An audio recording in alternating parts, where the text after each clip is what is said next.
जीवन हमें एक मौका देता है, इसलिए जब भी सही कॉलेज चुनने का समय आए तो सिर्फ मंगलायतन यूनिवर्सिटी आपके बेहतरीन भविष्य और सर्वांगीण विकास के। बजट सत्र 2025 का आज तीसरा दिन है। सोमवार को लोकसभा की कार्यवाही शुरू होते ही सदन में जोरदार हंगामा देखने को मिला।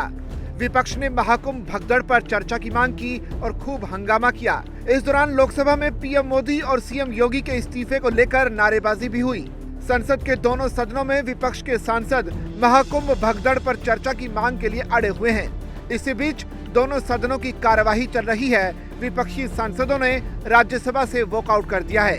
वहीं बीजेपी के राज्यसभा सांसद दिनेश शर्मा ने महाकुंभ भगदड़ पर विपक्ष की मांग को लेकर कहा कि कुंभ की व्यवस्थाएं अद्भुत हैं। अगर ये पर्याप्त नहीं होती तो इतनी बड़ी संख्या में लोग प्रयागराज नहीं आ पाते। ये महाकुंभ को बदनाम करने की विपक्ष की साजिश है। ये सनातन को और खासतौर से हिंदू को जो ये खंड खंड में जाति जाति में विभाजित करके राजनीतिक लाभ लेना चाहते थे। कुंभ में जो स्थितियां थीं, लोगों जाति भूल गए थे। एक ही चीज था कि वो सनातन प्रेमी हैं, सनातन को मानने वाले हैं। ये जो एहसास था ये विपक्ष को पच नहीं रहा था।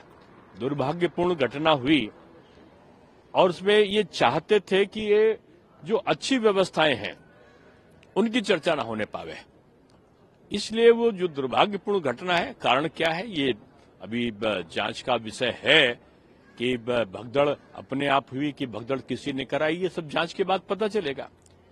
लेकिन इतनी बड़ी व्यवस्था करी थी, 40 करोड़ लोग जहां उससे ऊपर लोग आ रहे हो मैं समझता हूं कि अद्भुत व्यवस्था वहां पर है। और आज बसंत पंचमी का जो स्नान है वो भी बड़े अच्छे और सुचारू रूप से हो रहा है।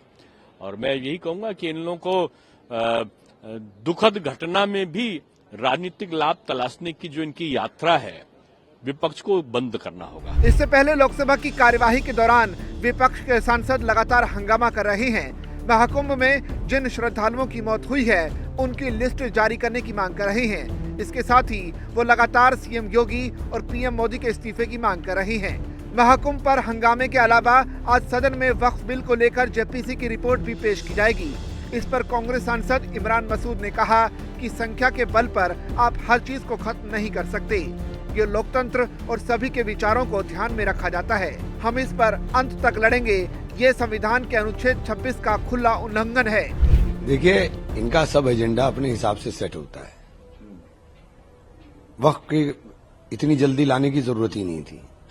वक्त को पहले पूरा सुना जाता, सब चीजों को देखा जाता। आपने इतनी जल्दबाजी में किया है। आपने, मुझे नहीं समझ में आता क्यों इतनी जल्दबाजी है। और इतनी जल्दबाजी के अंदर आपने पूरा का पूरा जेपीसी खत्म कर दी।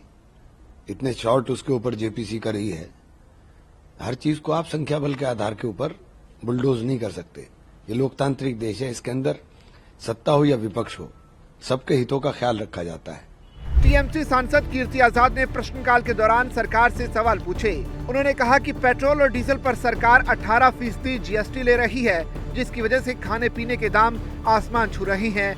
आप अगर ये जीएसटी हटा लें तो इन कीमतों में कमी आ सकती है।